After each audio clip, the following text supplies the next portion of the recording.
Hi everyone, Aaron here for Zollotech, and today Apple released iOS 18.7.7 to the public. iOS 18.7.7 was released before, but now it's available to everyone around the world that's running iOS 18 on iOS 18 supported devices who have not yet updated to iOS 26. So that means prior to this it was available to the iPhone XR, XS, and XS Max, but now it's available to the iPhone 11 all the way up through the iPhone 16 Pro Max that I have here.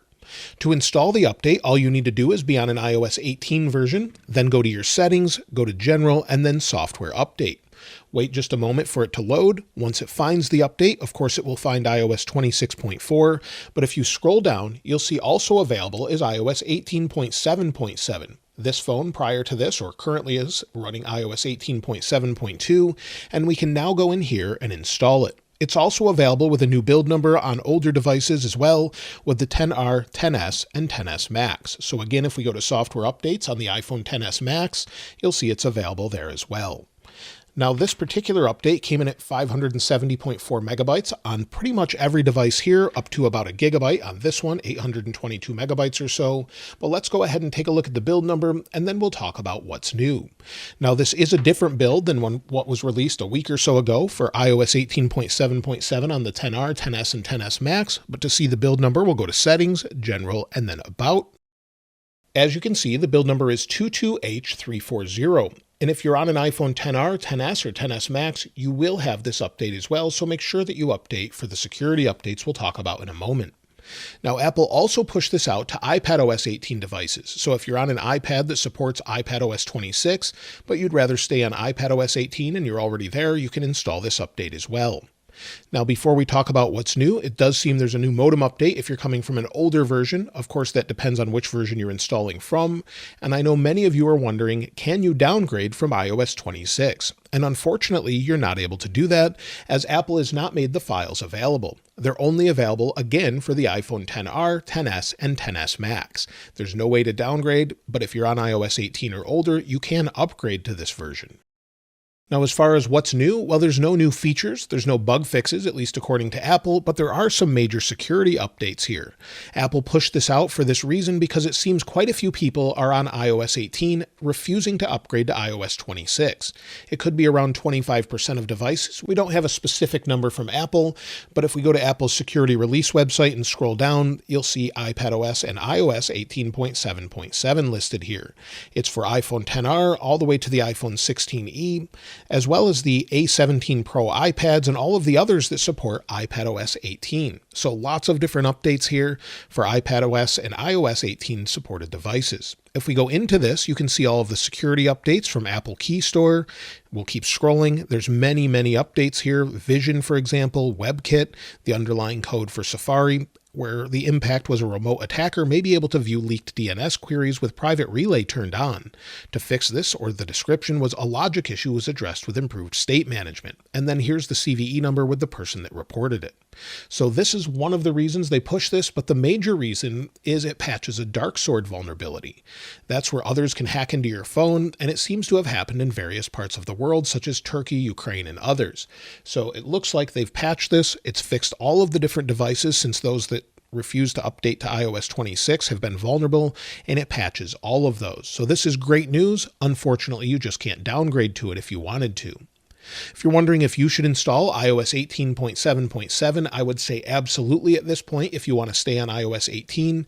There's no reason not to, and it seems to be fluid and fast. We'll take a look at that in a moment. But there's no reason to not install this. It doesn't slow down the phone.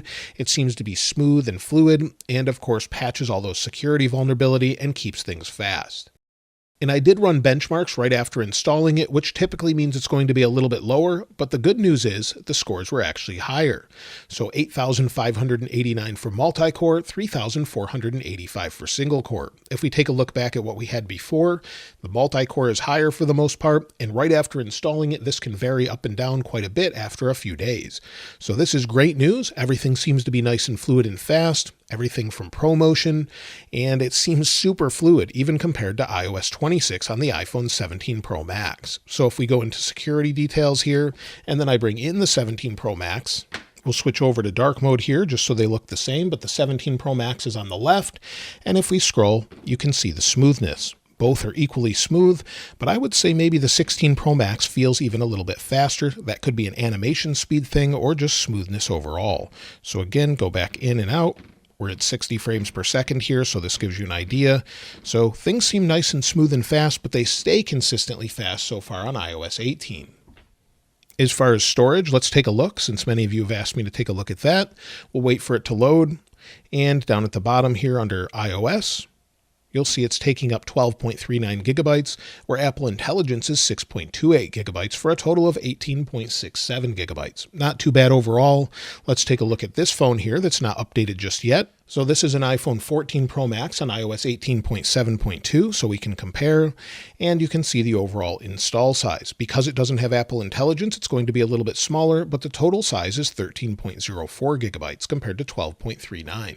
So very reasonable here. It doesn't look like it increases storage at all. Of course, it's just patching things and overwriting the old OS. As far as system data, this goes up and down as needed, and that can vary from anywhere from 1 gigabyte to maybe 60 gigabytes depending on what it's doing. But overall, it's pretty good so far. It's also surprisingly cool. It's very cool to the touch, no issues here. It's not processing in the background much, so it looks like it really did just sort of patch everything and then go back to what it was. Now, one thing I have to mention is I haven't been able to find any bugs with the exception of the wallpaper bug. You'll see here on the lock screen, the orange trees here are very vibrant. Swipe home and they almost go to a brownish look. So they desaturate quite a bit and it's very obvious there. The blues look similar, but again, they desaturate a bit and it's still there. It looks like they've fixed it a little bit better with iOS 26 though. As far as other releases, well, of course, at this point, we're waiting for iOS 26.5 and the second beta there, so maybe early Monday or the following Monday. We don't know if we're on a 1 or 2 week cycle at this point, but lately they've been on 1 week cycles, so we could see that as soon as Monday or Tuesday.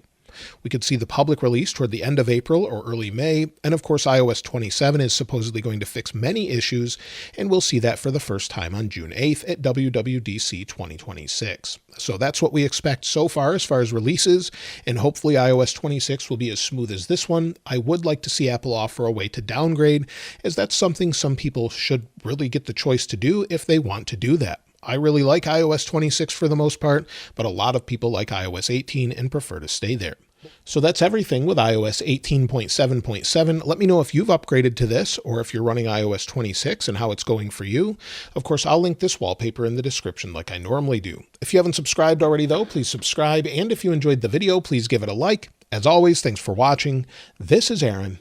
I'll see you next time.